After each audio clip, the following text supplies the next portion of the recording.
이게 원래 장문 독해인데 장문 독해를 저렇게 잘라서 편집을 하다 보니까 어려웠을 것 같다. 여러분 그래서 오늘은요. 잠깐 뒤부터 앞으로 가볼 예정인데 여러분 오늘 오답 노트는 30번이라서 32번은 여러분 그냥 한번 설명 좀 듣고 시작하겠습니다. 32번도 굉장히 중요한 내용이에요. 왜냐하면 우리 나중에 배울 건데 우리가 여러 가지 귀인, 내적 귀인이 있고 외적 귀인이 있는데 그럼 귀인이 뭐냐? 원인을 찾아 돌아가다인 건데요. 보통 보면요 우리가 내적 귀인, 각 사람의 개인의 특성을 보통은 탓하기 쉽기 때문에 마찬가지 같이 볼게요. 먼저 첫 번째란 보이시죠?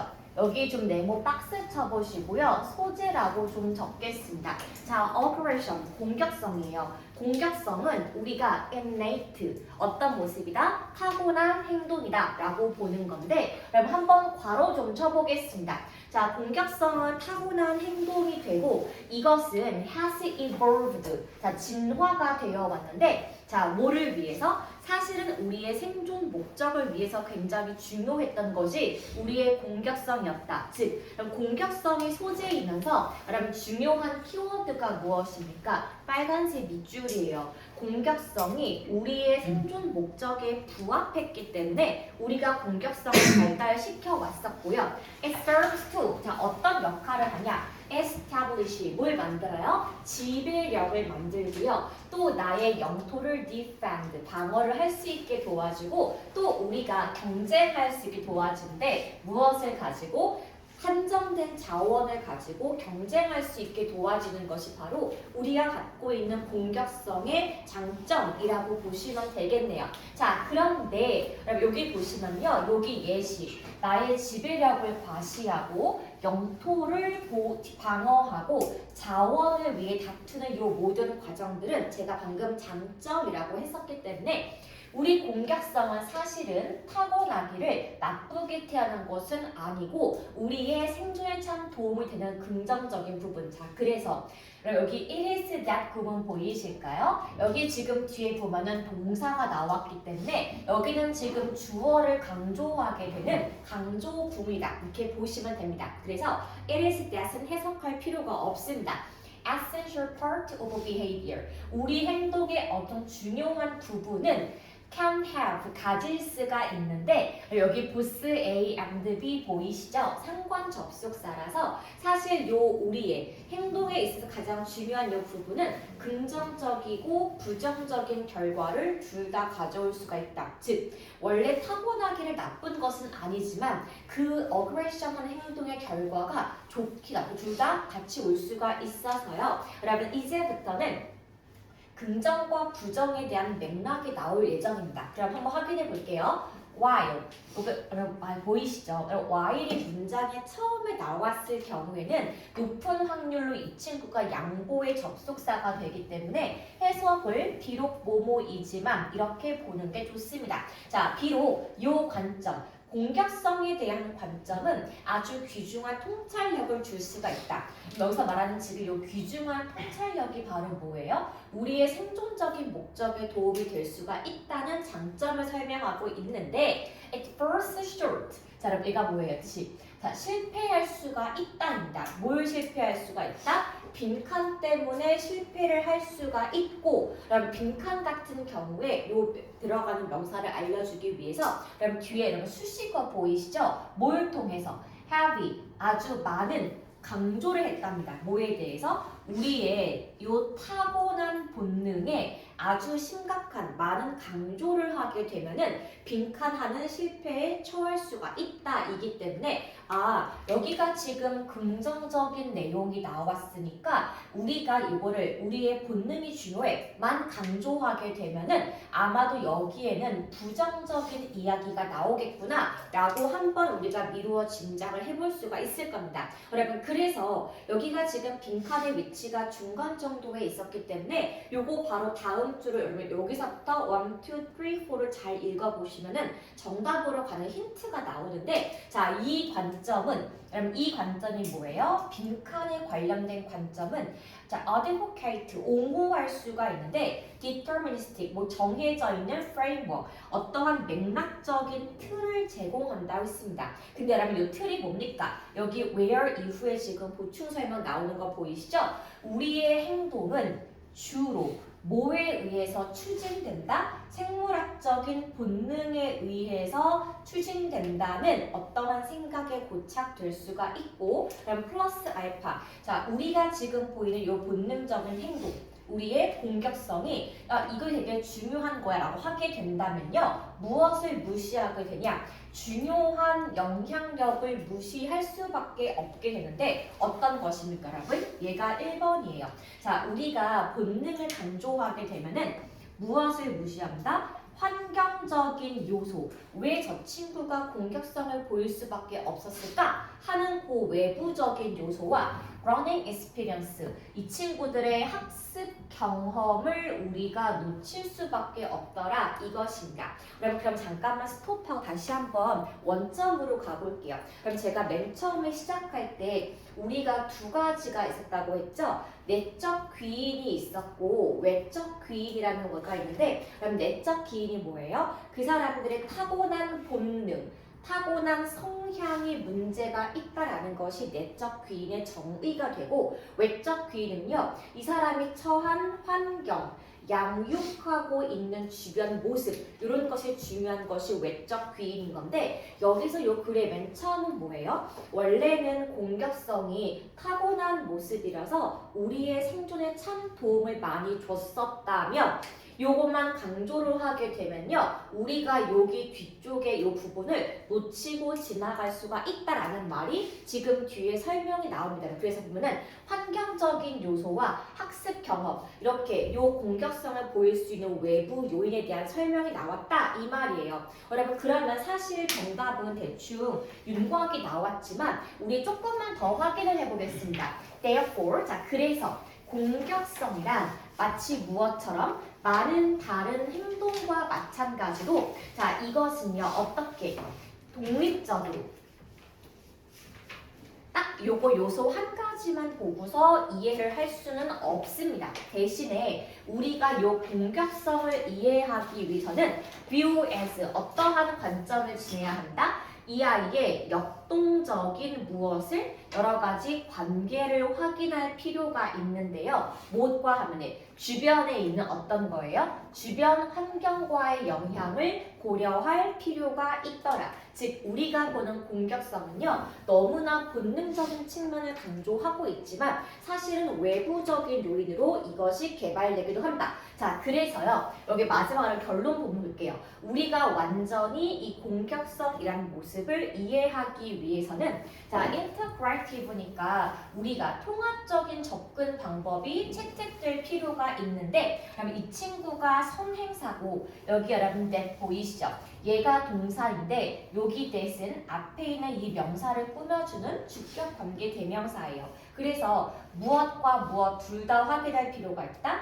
우리의 생물학적인 본능 플러스 알파로 환경적인 영향 두 가지를 모두 고려할 필요가 있는데 이 두 가지는 특별한 사회적이고 문화적인 맥락에서 우리가 정확히 볼 필요가 있겠다라는 말입니다. 여러분 한마디로 우리가 너무 본능에만 치중하게 된다면 외부 요인을 놓치고 지나간다 이라서 그럼 보겠습니다. 1번 같은 경우는 요 진화적인 영향이라서 그러면 이 친구는 타고난 모습이에요. 처음부터 지워지는 거 아실 거죠? 2번 같은 경우는 우리가 긍정과 부정적인 면 두 가지 면의 균형을 실패했다 했는데 내가 지금 강조할 부분은 외적 요인이기 때문에 처음부터 지워진다. 그러면 3번 보시면 자 여기서 타고난 본능은 deny, 부인을 하게 되는 건데 뭐에 대해서? 협력이라는 측면에서 그럼 놀랍게도 위에서 협력의 협도 안 나왔기 때문에 3번이 지워지겠죠. 그럼 남은 게 4번과 5번 두 가지가 있는데 그럼 5번 먼저 볼게요. 인간 본성에 대한 긍정적인 전망을 보여준다라고 했었는데 여기가 지금 인간의 본능이라기보다는 공격성에 대한 두 가지 시선이 포인트라서 정답은 4번입니다. 이것은 우리 행동의 복잡성 그럼 이게 바로 뭐예요? 환경의 외부 요인을 oversimplifying, 과도하게 단순화시켰다. 그래서 전반적인 내용과 맞지 않는다. 정답은 4번 이렇게 체크하시는 게 맞겠습니다. 그러면 이거 같은 경우는 공격성을 보는 두 가지 관점의 조화가 전반적인 글의 내용이 되겠죠. 자, 그러면 이제 잠깐 우리 앞으로 가보겠습니다. 여기 앞에서요. 31번은 좀 나중에 볼게요. 근데 30번 아까 별표 좀 치고 별표요. 그리고 이거 맞춘 분들 진짜 이거 어떻게 맞춘 거임? 저 이거 되게 놀랬던 게 뭐냐 하면은 그럼 제가 말했죠. 얘가요 사회심리학 한 파트에 있는 글을 긁어온 것 같은데 중간중간 내용이 좀 빠져 있어서 해석하는 게 너무 어렵고 그럼 글이 좀 중구난방이라 이렇게 합시다. 저랑 처음에 전체 글의 해석을 가보고요. 두 번째 오답 노트 같이 정리해 볼 건데요. 그럼 처음 같이 보겠습니다. 30번 같은 경우는 우리가 어휘 문제니까 사실은 1, 2, 3, 4, 5 뜻 아는 게 너무너무 중요하겠지만 그럼 그것도 있어요. 일단 첫 번에 나오는 주제문의 내용과 전반적인 글의 무드가 맞아야 해서 그럼 처음에 세 줄 보이실까요? 자, private attitude입니다. 그래서 요 개인적인 태도가 있더라. 뭐에 대해서? 요 그룹의 멤버들 우리 구성원들에 대해 우리가 각자 개인적인 태도를 가지고 있는 것은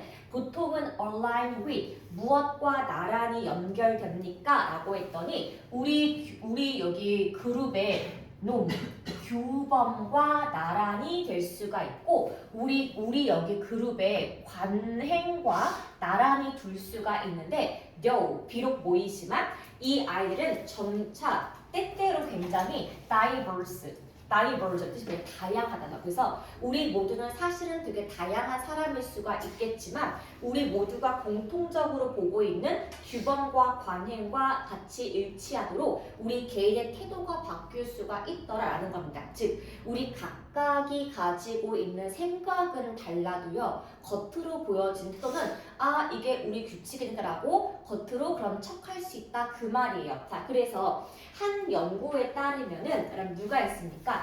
화이트, 프라이프네트랑 보이실까요? 이거요? 그럼 보시면요. 그럼 이게 한국은 아니에요. 확실히. 왜냐? 미국 같은 경우는 대학교가 클럽이 두 가지가 있는데 남자만 들어갈 수 있는 여기 fraternity, 여자만 들어갈 수가 있는 sorority 두 가지가 있는데 여러분 각각의 특징이 무엇이냐? 되게 이상하게 모입을 해요. 그래가지고 맨 처음에 그 X 같은 데 올리는 거야. 우리 이번에 클럽 멤버 모집해. 몇 시, 언제까지 와. 그럼 모이죠. 그럼 되게 이상한 거 시켜. 예를 들어서 저 헛간 위에 올라가서 한번 쭉 걸어봐. 혹은 밤 12시에 공동묘지 앞에서 한번 돌고 와. 이런 걸 시킨 다음에 눈물 콧물 쏙 빼게 하고 다 같이 가입하면은 가입 축하해 하면서 끈끈하게 있습니다. 그래서요 선배가 후배를 이끌어주는 거예요. 한번 가입하게 되면요 취업 정보, 교수님 정보, 학과목 정보 플러스 알파 대학교를 졸업해도 인맥이 이어지기 때문에 아무나 들어갈 수가 없는 클럽 멤버가 바로 남학생은 fraternity인 건데요. 요 백인 남성들의 동아리 모임이에요. 자, 보통 이 같은 경우는요.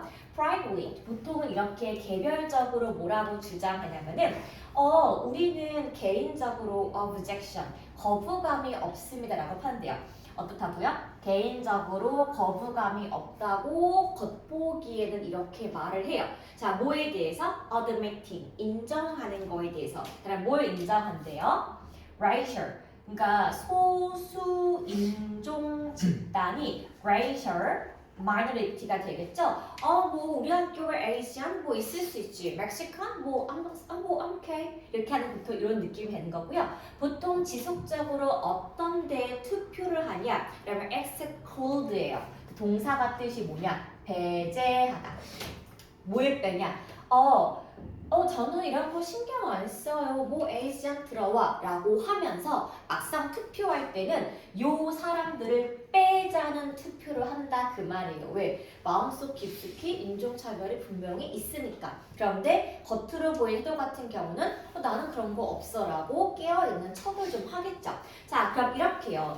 백인 학생들의 reluctance, 꺼림. 자, 뭘 꺼리는 겁니까? publicly, 대중적으로 자신이 요 소수 인종 집단을 옹호한다는 것을 지지를 표명하는 데는 사실은 공개해서 말하기 싫은 거예요. 왜? 혹시 내가 불이익당할까봐 말을 하지 않고 요 꺼림은 뭐 어디에서? 자신의 동아리 집단에서. 사실은 놀라울 일이 아니다라고 말을 하고 있죠. 왜? 왜 아무래도 대한 뷰, 이 사람들의 관점은 무엇을 대표하기 때문에 자기들은 백인이고 남성이고 대학생이다 보니까 다수의 그쵸 사실 숫자가 많은 마이너리티 요 소수를 대변하기 때문에 그러므로 exposing 무엇 노출할 수가 있다? 이 사람들은요 요 다수에 대해서 disapproval 요게 뭐예요? 자신이 반대를 당할까봐 승인을 받지 못할까봐 나도 백인 남성 주류에 포함이 되고 싶어서 자신의 속마음을 굳이 밖으로 언급하지 않는다라는 거예요. 자 이런 거죠. 우리가 제국은 지금 다 여기 서려벌고가 있잖아요. 그리고 남성이고요. 그런데 우리가 만약에 우리 중에 어떤 한 명이 새로 왔어. 근데 걔가 예를 들어서 엄마나 아빠가 무슨 뭐 캄보디아 혹은 뭐 베트남이래. 우리 전부 다 모른 척했다. 그런데 나중에 뒤에 다 딴말 하는 거야. 이렇게 크크 하면서. 그럼 이렇게 해요. 근데 우리 모두 그거를 겉으로 표명은 하지 않겠죠. 왜? 뭔가 좀 이상해 보일까봐. 그래서 마찬가지예요. 내가 백인 남성 집단으로부터 반대를 받을까봐 자신의 나는 사실은 소수인종 지지하는데 이런 거를 적극적으로 대중 앞에 절대 말을 하지 않는다라는 겁니다. 그런데 여러분 놀라운 건 뭐냐면요. 이 사람들의 선호예요. 이 사람들 선호, 이러면 봐봐. 선호가 그럼 뭐예요? 소수 인종을 지지해 주는 거죠. 사실은 나만 그렇게 깨어 있다고 생각을 했었는데 사실은 그게 뭐였던 겁니까? 다수의 의견이었던 거예요. 우리 전부 다 백인 남성이라서 야 우리 그런 거 아니야 싫어라고 겉으로는 말을 했지만 속으로는 모두가 소수 인종을 찬성했었는데 이거를 말을 하지 않고 투표를 붙이다 보니까 우리 모두의 마음이 사실은 뭐였다? 소수 인종은 사실은 괜찮아요 라는 걸로 다수의 의견으로 바뀌었다 그 말입니다. 즉 여기서 다른 사람의 반응이 밝혀짐에 따라서 이 사람들은 오해한 상태로 알게 되었다. 그럼 그게 뭐예요? 나는 나 혼자만 소수 인종 집단을 찬성하는 줄 알았지 라고 크게 오해했다 그 말입니다. 즉 우리 모두가 사실은 이제는 인종차별 같은 거 하지 않는 걸로 바뀌었는데 나만 이렇게 깨어있어 라고 자기 스스로를 좀 오해했던 겁니다. 자 여러분 그래서요. The source of 어떤 출처야? 우리 그룹의 실패의 출처는 자 어떤 출처입니까? 채택하는 거죠. 어떤 거야? 차별, 논, 금지, 정책에 대해서 우리 모두의 어떤 실패한 이유는 사실은 뭐에서 기인한 거다? 오해에서 시작을 했대요. 어떤 오해니? 우리 다수의 의견을 오해했기 때문에 실패했습니다. 뭐에 대해서? 우리 집단 안에서. 즉, 그럼 어떤 거예요? pluralistic ignorance 이런 거 얘기해보면 다수 의견에 대한 무지 즉 나만 혹시 그럴 거다 우리 모두의 의견을 잘 몰랐기 때문에 이러한 내용이 발생하게 되었고 그래서 개인적인 태도가 우리 모두가 싹 바뀌게 된 것은 그러면서 sufficient가 뜻이 충분한이죠. 그럼 보세요. 우리 사회적 규범의 변화가 충분하다는 것이 아니라 사실은 모르고 이렇게 반대로 찍었기 때문에 불충분했겠죠? 여기 사문 앞에 in을 넣어놓습니다. 그래서 우리 그룹의 recognition, 인정이 되겠죠. 뭘 인정하는 건데 우리의 집합적인 태도가 사실은 변했다. 우리 대다수가 사실은 인종차별 금지로 바뀌었다라는 것을 인정하는 것이 사실은 필요한 상황인 거고 이렇게 다수의 의견이 바뀌었음을 인정을 하는 것 없이는 우리 사회 규범 변화도 역시나 hinder, 방해되고 막아질 수가 있기 때문에 여러분 결국에 중요한 건 뭐예요? 나부터 내 의견을 다수에게 분명하게 밝히는 것의 중요성을 말을 하고 있습니다. 근데 여러분 이거 그리 어려운 이유가 뭐냐면은 우리한테 익숙하지 않은 그 백인 남성 동아리 집단의 요 비밀 투표에 나왔기 때문에 여러분 글이 좀 왔다 갔다 한 것처럼 보였을 수가 있어서 자 여러분 같이 보겠습니다. 먼저 요 글에 여러분 소재 보이시죠? 그러면 스텝 1에다가 적어보겠습니다. 그럼 이걸 적으시면 돼요. pluralistic ignorance가 바로 전체 글의 주제 소재입니다. 그래서 다수 의견에 대한 무지. 우리는 내 의견이 우리 모두와 같다는 것을 모르고 바보였기 때문에 나 혼자 소수겠지? 라고 생각을 하고 투표를 한 거죠. 그래서 여러분 스텝 1이 pluralistic ignorance를 쓰시면 되는 거고, 자 여러분 이제 여러분 스텝 2에 여러분 적어볼게요. 여러분 스텝 2에는 잠깐 정답을 적자. 자 여기서 요거 sufficient가 뜻이 뭐라고? 충분한. 그거를 뭘로 바꾼다고? 불충분한. insufficient로 바꾼다라고. 이렇게 4번은 이렇게만 적고 지나갑시다. 자 여러분 이제 우리 30번 내용 갈 거라서요. 자 여러분 우리 이제 스텝 3 한번 정리를 해보겠습니다. 그럼 스텝 3, 자 여러분 시작할게요. 맨 처음에 여러분 글의 도입부에서 무엇으로 지금 시작을 합니까? 여러분 글의 도입부에 쳐 나와 있는 여기서부터 여기까지가 여러분 사실은 글의 도입부가 돼서 여러분 확인 좀 해볼게요. 우리 그룹 멤버의 개인적인 태도입니다. 그래서 그룹의 개인적인 태도는 어떨 수가 있다. 요거 두 가지가 있어요. 우리 그룹의 규범과 관행과 일치를 할 수가 있습니다. 어때도 각각 개인의 생각이 달라도 한마디로 내가 우리 그룹에서 나 이런 사람이야 하는 것은요. 내 마음속 생각은 그게 아니어도 우리 집단의 규범과 관행이 이러니까 라고 내 태도를 숨기고 우리 그룹에 맞춰준다고요. 그것이 우리 그룹에서 보여주는 우리 각각의 개인의 태도가 되겠습니다. 여러분 이런 거야. 우리가 이제 학교를 갔으니까 동아리에 들어갔어요. 그런데 예를 들어서 되게 인기 있는 동아리가 과학 동아리라고 쳐봐. 과학 동아리에 들어가게 되면은 생기부 잘 써준대. 우리 모두 다 같이 싹 몰린 거예요. 그럼 그때 그 그룹의 태도가 이런 식인 거지. 야 점수 몇 점 아닌 건 들어오지도 마. 우리는 이과니까 시간만 했을 때 나도 똑같이 그런 태도로 말대꾸를 해야겠죠, 여러분. 왜냐하면은 그 그룹의 태도가 그러하니까 내가 거기에 맞춰주는 거야. 마찬가지로 요 그룹에서 보이는 태도 같은 경우는 그 그룹의 규범과 관행에 일치시키는 것이 남아있을 수가 있기 때문에 내 생각이 달라도 엔간하면 맞춰준다. 자 여러분 그래서 여기서 이제 실험 내용이 나오죠. 그래서 여기 맨 처음에 도입부에 실험 내용을 소개하게 됩니다. 그럼 실험 내용 소개 한번 적어볼게요. 자, 무슨 내용이니? 백인,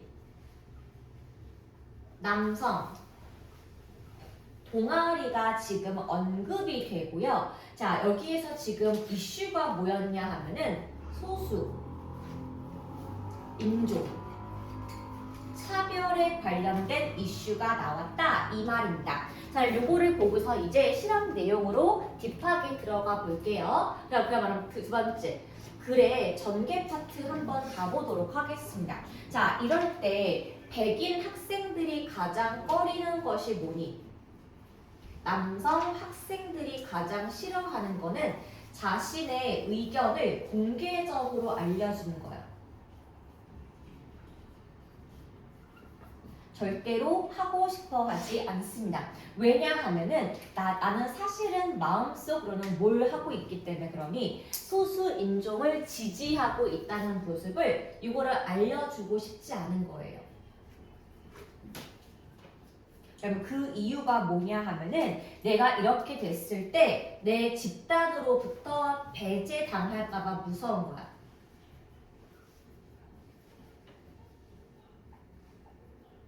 집단에서 배제당하는 두려움 때문에 절대로 자신의 개인적인 생각과 의견을 모두의 앞에서 공개적으로 밝히는 것을 굉장히 싫어했다라고 했습니다. 그래서 보이시죠? 다수에 대해서 자기가 반대를 받을까봐 무서워서 그렇게 했는데 여기서 노란 색깔 보이시죠? 대반전이 무엇이었니? 사실은 이 사람들의 의견은요. 사실은 이 사람들의 의견, 소수 인종 지지는 다수의 의견이었습니다. 즉 모두가 소수 인종을 지지한다고 생각을 하고 있던 거예요. 그런데 자기 자신은 내가 이런 의견은 나만 가지고 있을 거야 라고 생각해서 나의 의견을 소수라고 생각했다고 했습니다. 나 같은 사람 우리 그룹에 없을 거라고 생각을 하고서 나는 뭘 찬성한 거야? 소수 인종 차별을 찬성한 거죠. 근데 결과를 열고 보니까 내가 소수가 아니었던 거죠. 사실 우리 모두도 나랑 같은 생각을 하고 있던 사람이었더라. 자, 요걸 결과를 보시면요. 사실은 나의 의견이 소수가 아니었다는 점. 여러분 그 다음에 한번 볼게요. 사실 이와 같은 경우는요. 자, 이제 여러분 결론으로 가보겠습니다. 자, 그럼 이렇게 사실은 나의 의견이 소수가 아니었고 다수의 의견과 일치했다는 것을 보고서 우리가 지금 알 수 있는 게 뭐예요? 우리는 다수의 의견에 대해서 굉장히 무지한 상태였다. 즉 나만 그럴 거라고 착각을 했었기 때문에 이렇게 됐었던 거고, 자, 그래서 여러분 포인트가 뭡니까? 여러분 이 친구가 포인트예요. 자, 그래서 이 집합적인 태도는요. 집합적 태도의 변화는 무엇을 가지고 올 수가 있다? 이렇게 인정. 우리 모두에 대한 다수의 의견을 인정을 하게 될 때에 뭘로 바뀔 수가 있다? 규범 자체의 변화를 가지고 올 수가 있다. 이렇게 보시면 되겠습니다. 그래서 집합적 태도가 변화했다는 걸 먼저 인지하고 다수의 의견을 인정하게 되면요. 이 사회의 규범이 바뀔 수가 있으니까 사회 전반적인 내용이 변화할 수가 있는데 일단 내가 냅둬부터 인정하지 않는다면 이 의견은 소수밖에 될 수가 없겠죠. 여러분 한마디로 요거 한 번만 더 적어볼게요. 요것만 적겠습니다. 결론 아래 적으시면 돼요. 즉 우리에게 중요한 거는 나 자신의 개인의 태도가 변화했다는 게 중요한 게 아니고 이거를 공론화시켜서 우리 모두의 의견이 될 수가 있게 해줘야 돼. 그래야지 개인 태도 변화가 우리 사회 규범의 변화를 가져오는 것은 아니고요. 우리 모든 집단의 태도가 변화를 해야 규범의 변화가 올 수가 있기 때문에 나 혼자만의 생각이지 행동하지 말아야지 이거를 공개적으로 토론할 것의 중요성, 그게 여러분 전반적인 글의 주제가 됩니다. 그래서 얘가요 중간에 인종차별 이슈 같은 게 뭔가 우리 한국과 맞지 않는 게 들어갔기 때문에 글이 좀 왔다 갔다 한 것처럼 보이고 이해가 안 됐을 수 있습니다. 그래서 우리가 중요한 건 뭐라고요? 내 개인의 태도 변화가 우리 집단의 변화로 가고 그것이 규범의 변화로 이어질 수 있도록 도와주는 것. 그게 여기 글의 포인트가 되겠습니다.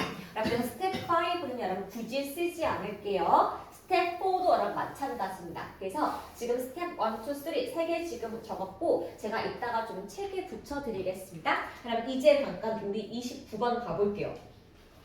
그럼 이거는 사실 너무 잘 하시는 부분이긴 한데 우리 그냥 다 아니까 확인만 훅훅 하고 지나갈게요. 먼저 여기를 보시면 주어, 동사, 목적어가 전부 나와 있어서 완전 문장 다음에 수식어라서 여기 as 보이시죠? 그래서 원급 비교 사이에 뭐가 들어갔다? 부사가 들어갔다. 왜 부사가 들어갔다? 앞에 주어, 동사, 목적어, 완전 문장을 수식한다. 그러면 그 다음에 3번 보시면 컴마 위치 보이시죠? 우리 이거를 관계대명사의 계속적 용법이라고 하는데 보통 컴마 위치 같은 경우에는 앞문장 전체를 대신 받는 말이어서 요것이 이렇게 바뀔 수가 있으니 동사가 단수로 가는 것은 맞다. 그러면 그 다음에 4번 같은 경우는요.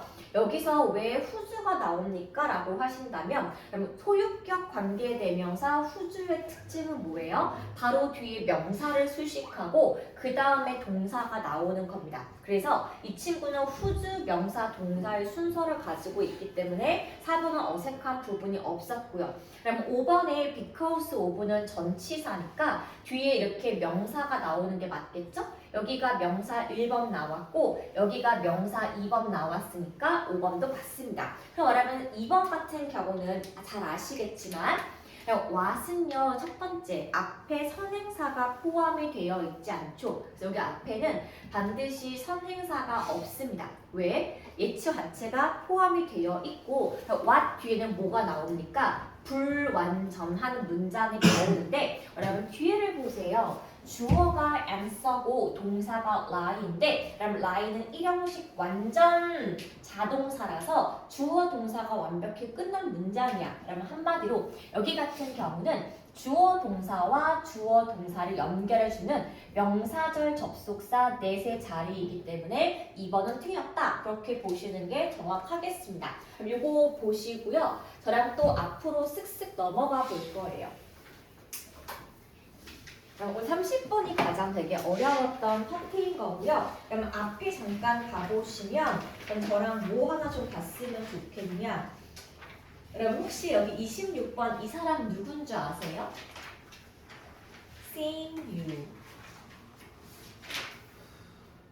여러분 이 사람 혹시 아실까요? 우리 한국 이름으로는 그 항우라고 좀 알려있는 그 사람이고요. 그러면 이 사람이 그래서 누구와 라이벌이었으니까 한다면은 그 항우와 유방 아시죠? 이 유방이 어디에 있더라?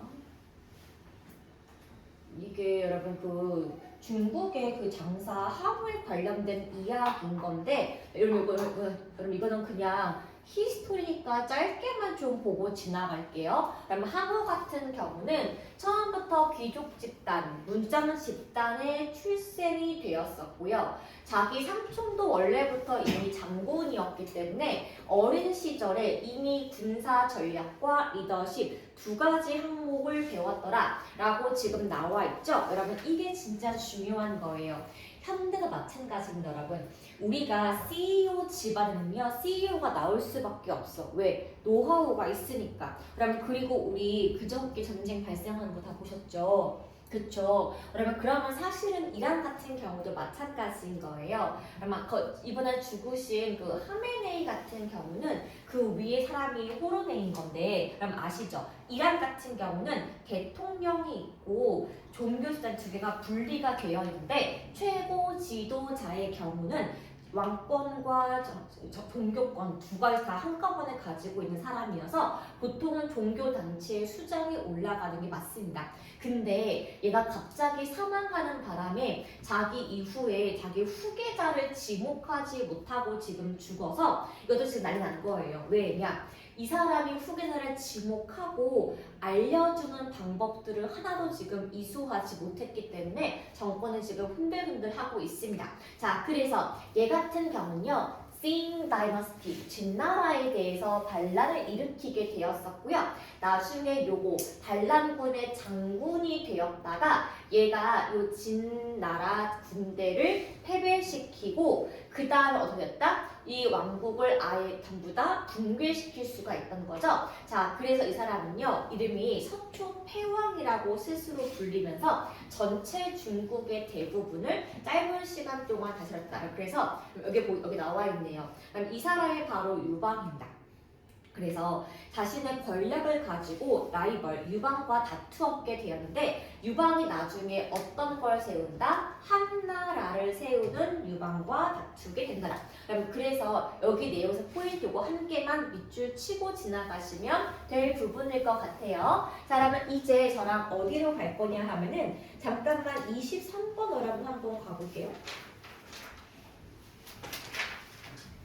그러면 이거는 찐이니까 한번 확인해 보시죠. 왜냐면 고종 황제가 와이프가 여러분 그 패디 민씨인 거 아시죠? 우리가 알고 있는 그 명성 황후 말이에요. 그래서 고종 황제가 와이프가 명성 황후였고 명성 황후의 조카가 있었는데 이름이 민영기라고 합니다. 자, 그런데 여러분 일본 사람이요. 왕궁에 쳐들어와서 요 민영기를 어떻게 했냐면은 여러분 일본도 긴 거 아시죠? 이 칼을 가지고 몸을 전부 다 난도질을 해놨어요.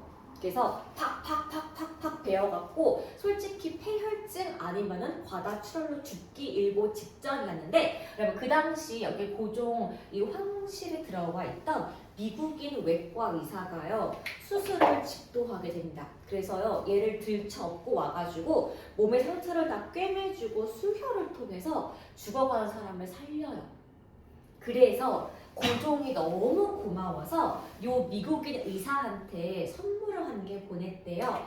요만한 나전 7개 박스에 비단으로 돌돌 쌓여있는 거 궁금한 것이 있어. 와, 황제가 준 거야? 금인가 하고 딱 열어봤는데 거기에 여러분 들어있던 거는 접시 한 개였대요. 게다가 회색도 아니고 파란색도 아니고 애매한 색깔의 접시가 들어있길래 요 의사가 너무 실망을 한 거야. 내가 조선의 왕자를 구했는데 나한테 준 게 고작 이거라고 했었는데 알고 보니까 여러분 그 접시가 왕궁에 남아있던 몇 개 안 되던 고려 청자였대요. 나중에 이 의사가 그거를 깨닫고 황제폐하 감사합니다 한 다음에 한국에 있는 고려 청자를 돈을 주고 사모으기 시작합니다. 그래서 총 12점을 모아서 미국으로 튀튀해요. 그럼 튀튀한 다음에 그러면 그것이 소장고에 처박혀 있다가 캐델원이 하도 인기가 있으니까 이제 이것이 고종 황제가 하사했던 마지막 보물이라는 이름으로 현재 미국의 박물관에 전시 수회 중입니다. 여러분 웃기죠? 근데 왜 그동안 처박히더라 하신다면은 이 예술을 바라보는 관점이 서양과 동양이 완전 달라요. 그럼 서양에서의 미술의 의미와 한번 비교해 보겠습니다. 먼저 우리 이론가들에게 있어서 가장 큰 문제 중에 하나는 어떤 문제가 있대요? 이론가들이 요 서양권이 아닌 동양권의 미술과 이렇게 비교해봤을 때 가장 큰 문제는 바로 이것입니다. 그럼 동그라미 쳐보겠습니다.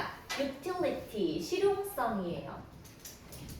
그럼 서양인의 관점에 따르면 예술품은 실용적이면 안 됩니다. 그런데 동양에 있는 모든 예술품은요 실용적이기 때문에 문제가 된다. 그럼 그래서 bias against craft, craft가 뭐예요? 공예품이 되겠죠. 요 공예품에 대한 편견은 어디에 있어서? 서양에 있어서. 그래서 뭘 이끌었다? lead A to B죠. 그래서 뭘 이끌었냐? 어떤 이론가들에게는 무시할 수밖에 없었대. 뭐에 대해서? 요 사물의 유용성에 대해서 굉장히 무시하는 거죠. 야, 이게 무슨 예술이야? 라고 보통 말을 하면서 뭘 할 때? classify. 여기 있는 공예품들을 우리가 예술로서 분류를 할 때 사실은 이건 실용적이니까 예술이 아니야 라고 제껴뒀던 거고요. 그러면서 뭘 갖고 있었더라? double standard. 라는 뭐예요? 이중 잣대를 가지고 있었다. 그럼 잣대가 무엇입니까? 라고 했더니 that 이하예요. craft, 공예품은 not art, 예술이 될 수가 없다. 왜냐하면은 실용성 때문에 될 수가 없다라고 땅땅땅 못을 받게 되었고, 그래서 요 서구권이 아니었던 예술 작품들의 요것은요, despite. 이거를 뭘 제외하고, 요 실용성을 제외하고, 요 공예품들을 제외하고, 나머지만 예술로 인정을 받게 된다.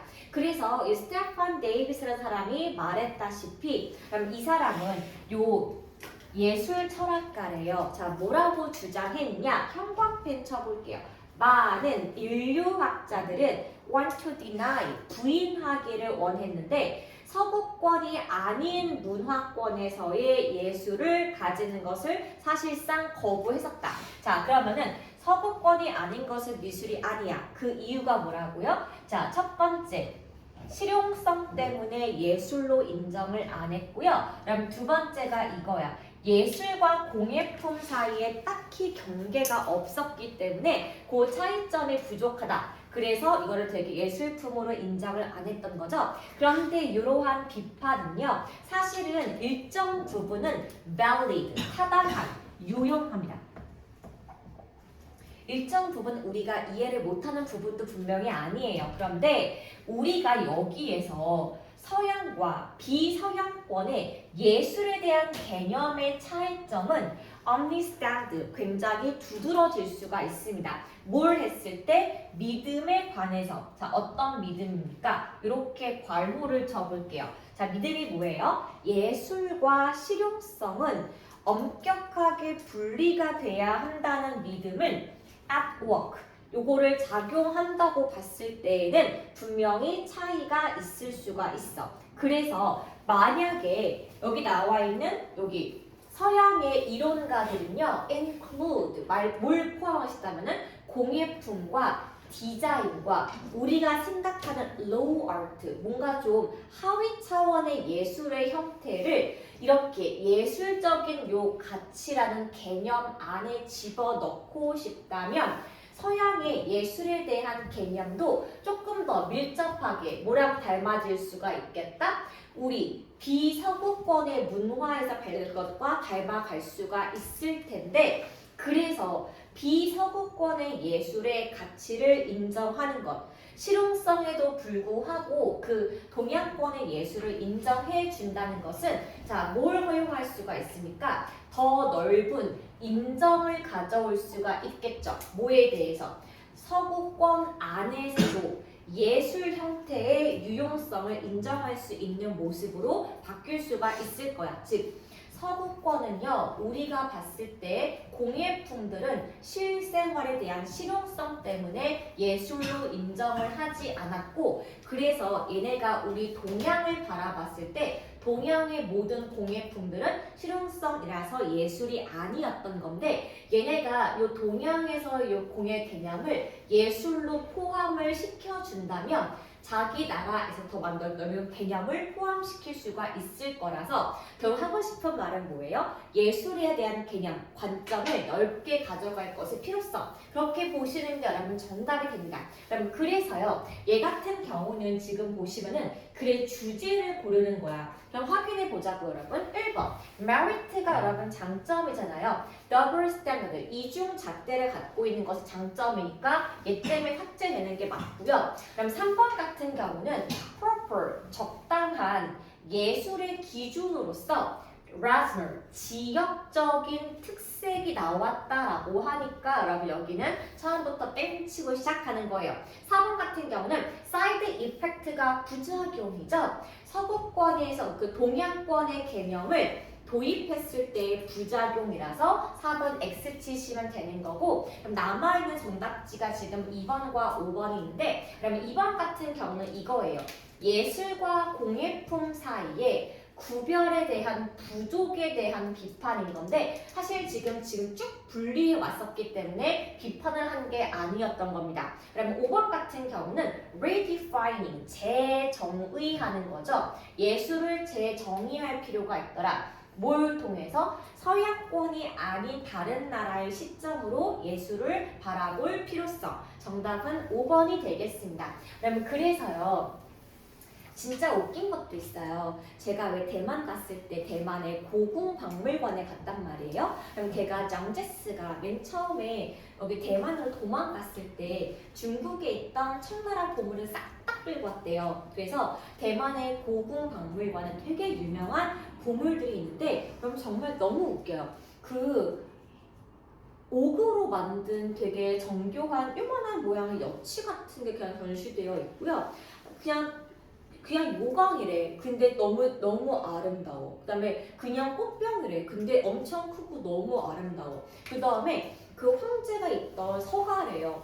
뭐 하나 빠지는 게 없이 하나같이 다 아름다운데 의자, 책상, 신발, 받침까지 다 너무 예쁜 거예요. 근데 얘네가요, 알다시피 예술품 반열인 거 아시죠? 매일매일 쓰던 공예품이지만 너무 아름다운 기능에 충실하고 그 세밀함 때문에 예술가에 오른 것처럼 우리가 서양인의 관점을 버리게 되면은 예술을 볼 수 있는 바운더리가 훨씬 넓어질 수가 있다. 정답은 5번만 허용이 되겠습니다. 여러분 됐을까요? 자, 스톱할게요. 자, 그럼